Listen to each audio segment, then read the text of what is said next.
Hello everyone, कैसे हैं आप सभी। स्वागत है आपका शिक्षा नेशन फाउंडेशन चैनल पर। और आज की वीडियो के अंदर हम लोग बात करेंगे force and laws of motion. Class 9th का बहुत इंपॉर्टेंट चैप्टर है। मोशन के बाद आप लोग पढ़ते हैं force and laws of motion. Force and laws of motion आपके लिए उतना ही जरूरी है। क्यों क्यों क्यों? क्योंकि इसके अंदर आपको पता है लॉज दिए हुए हैं मोशन के, force and laws of motion. Law of motion अगर आपको नहीं पता है तो आप फिजिक्स के कैसे स्टूडेंट हैं? अगर आप फिजिक्स को प्यार करते हैं, फिजिक्स को चाहते हैं, तो आपको जरूरी है कि लॉज ऑफ मोशन तो आपको पता होने चाहिए। और ये 3 लॉ हैं। इस वीडियो के अंदर मैं बात करूंगा force and laws of motion पर। इसके अंदर, इस चैप्टर के अंदर अंदर क्या क्या है, और हम क्लास 9th का force and laws of motion आप पूरा कवर करेंगे केवल और केवल 10 मिनट के अंदर। तो चलिए इसकी शुरुआत करते हैं। इस चैप्टर के अंदर क्या क्या दिया हुआ है। Force and laws of motion की पहले बात करें तो फोर्स क्या होती है? फोर्स इन एक्सटर्नल एफर्ट है। ये क्या करती है? अगर किसी बॉडी पर आपको पुश और पुल करना है, यानी आपको किसी बॉडी को पुश या पुल करना है, तो आपको फोर्स एक्सर्ट करनी पड़ेगी। लेकिन मैं अगर आपसे पूछता हूं कि एक ब्लॉक है या मार्कर जो मैंने अभी रखा हुआ है, अगर ये जो मेरा मार्कर है, अगर ये मूव नहीं कर रहा है, तो क्या ये जो मैं लगा रहा हूं, ये क्या इफेक्ट जो मैं लगा रहा हूं, क्या ये फोर्स नहीं है? अगर ये मूव नहीं करता है तो क्या ये फोर्स नहीं है? बिल्कुल फोर्स है। आपको बता देता हूं कि इसके अंदर हम लोग डेफिनेशन के अंदर क्या ऐड करते हैं, मूव कर दे या तो या टेंड टू मूव करे। हम फोर्स की जब भी डेफिनेशन देते हैं तो यही बोलते हैं कि फोर्स या तो बॉडी को मूव करा दे या टेंड टू मूव, यानी बॉडी मूव करना चाहती है तब भी हम उसको फोर्स ही बोलते हैं।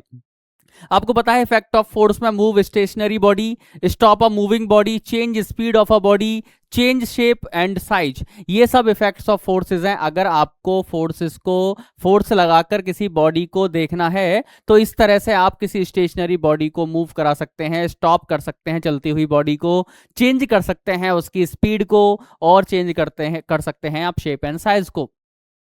आपको पता है there are 4 fundamental forces. Gravitational force है, स्ट्रॉन्ग न्यूक्लियर फोर्स है, इलेक्ट्रोमैग्नेटिक वेव है। ग्रेविटेशनल फोर्स का अगर मैं आपसे फॉर्मूला पूछूं तो Gm1m2/r² होता है। सर बहुत अच्छे, सर बहुत बढ़िया। इलेक्ट्रोमैग्नेटिक वेव का अगर मैं आपसे पूछूं तो आपको पता है टेंशन इलेक्ट्रोमैग्नेटिक वेव है।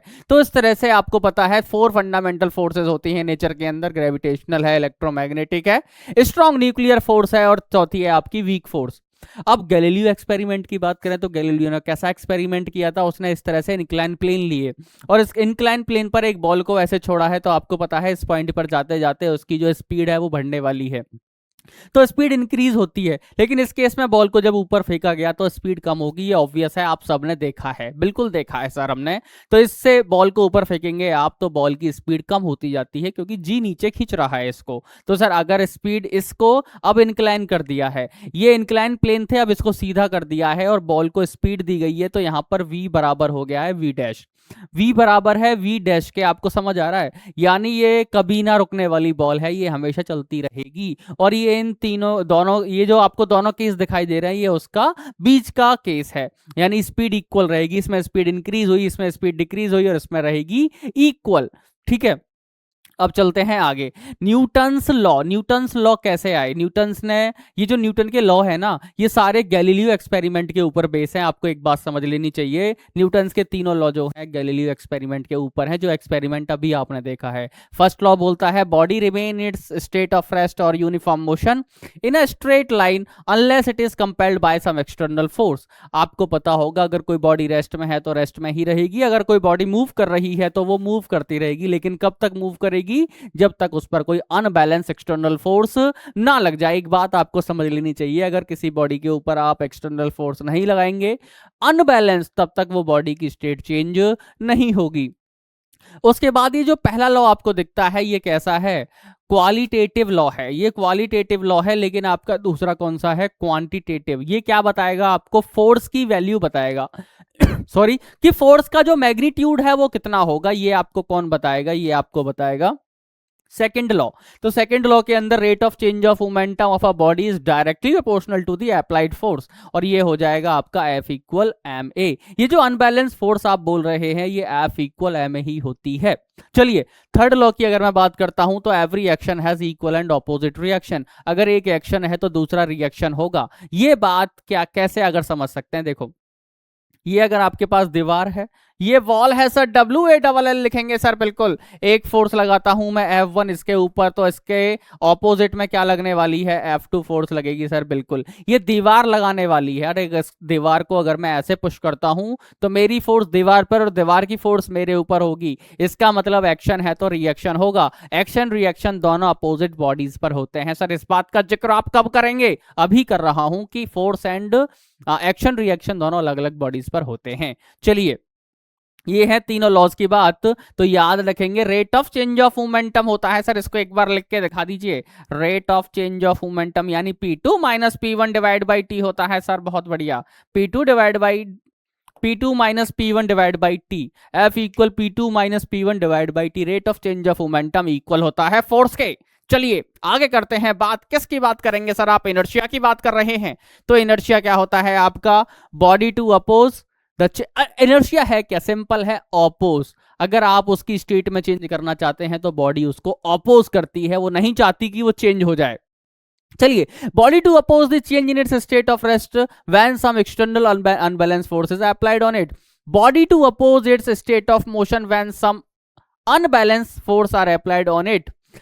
Inertia of direction, body to oppose any direction in its change. अगर आप डायरेक्शन में चेंज करेंगे तो वो उसको अपोज करेगी। अगर आप उसके मोशन को रोकना चाहते हैं तो वो अपोज करेगी। अगर आप रेस्ट से मोशन बनाना चाहते हैं तो वो भी इसको अपोज करती है। तो inertia of rest, inertia of motion, inertia of direction, there are 3 types of inertias. तो इसके 3 टाइप्स हैं इनर्शिया के। बिल्कुल सर, ये हम पढ़ चुके हैं लेकिन आपने क्लियर कर दिया है, ठीक है। उसके बाद देखते हैं व्हाट इज मोमेंटम।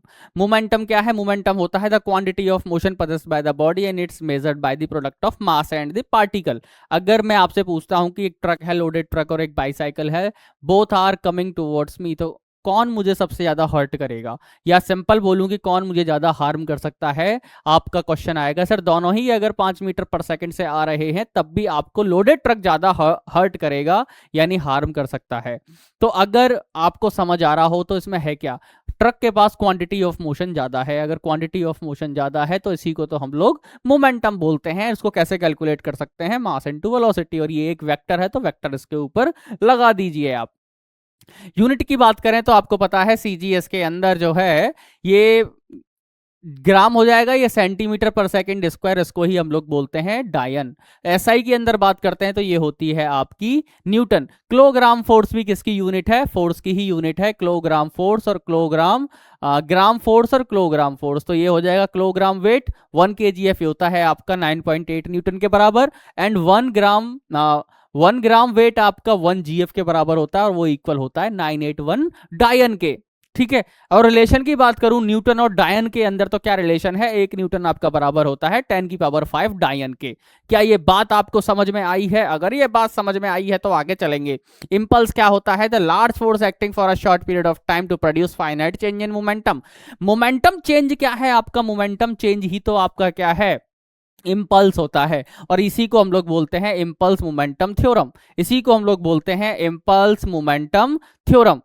तो ऐसा यूनिट क्या है इंपल्स की, न्यूटन सेकंड, सीजीएस बोलेंगे डायन सेकंड। इंपल्स आप ऐसे निकाल सकते हैं, इसका मल्टीप्लाई करेंगे तो ये आखिर है क्या, ये इंपल्स ही है, और ये किसके बराबर होता है, चेंज इन मोमेंटम के।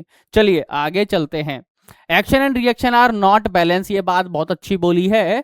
एक्शन एंड रिएक्शन हमेशा क्या होते हैं, बैलेंस हो सकते हैं क्या, action reaction are not balance, ठीक है। Action reaction are not balance. अब देखिए principle of conservation of linear momentum, force equal होता है P2 minus P1 divide by T. अगर मैं F को लिखता हूं 0 तो ये क्या हो जाएगा, P2 minus P1 0। If the force applied on body is 0 then momentum will be conserved. और रिकॉइल वेलोसिटी का फॉर्मूला क्या होता है, जरा ये बताएंगे। रिकॉइल वेलोसिटी, अगर गन इस तरफ चलती है तो ये गन पीछे की ओर भागती है। आपने देखा होगा जब भी गन चलाने वाला गनर जो है गोली चलाता है तो वो पीछे की ओर जाता है। क्यों क्यों क्यों, क्योंकि आपको पता है इसको मोमेंटम को कंजर्व रखना है। तो मोमेंटम कंजर्व कैसे रखता है, इनिशियल मोमेंटम बराबर होता है फाइनल मोमेंटम की, तो इससे आप क्या निकाल सकते हैं, रिकॉइल वेलोसिटी। तो रिकॉइल वेलोसिटी किसके बराबर आती है आपकी, mv माइनस डिवाइड बाय, ये मास किसका है, ये गन का मास है, और ये मास इनटू वेलोसिटी आपकी बुलेट की मास और वेलोसिटी है। और आपको पता है नेगेटिव साइन या क्या बता रहा है कि जो गन का डायरेक्शन है वो अपोजिट टू द बुलेट है। बिल्कुल सर, बहुत बढ़िया सर, ये तो समझ में आ गया। तो ये था तेरा force and laws of motion का एक ब्रीफ इसमें अगर तू ये चीजें आपको इसके अंदर पढ़नी है और तू पढ़ भी चुका होगा, बहुत इंटरेस्टिंग है force and laws of motion. इससे बहुत अच्छे अच्छे क्वेश्चंस बनते हैं। न्यूटन्स के तीनों लॉ तुझे पता होने चाहिए। अगर तुझे ये पता है तो बहुत कुछ तू कर सकता है फिजिक्स के अंदर, मुझे तेरे ऊपर विश्वास है। I proud of you. चल मिलते हैं नेक्स्ट क्लास के अंदर, तब तक बहुत सारे न्यूमेरिकल्स कर और फिजिक्स को पढ़ना मत छोड़ना। बाय बाय दोस्त।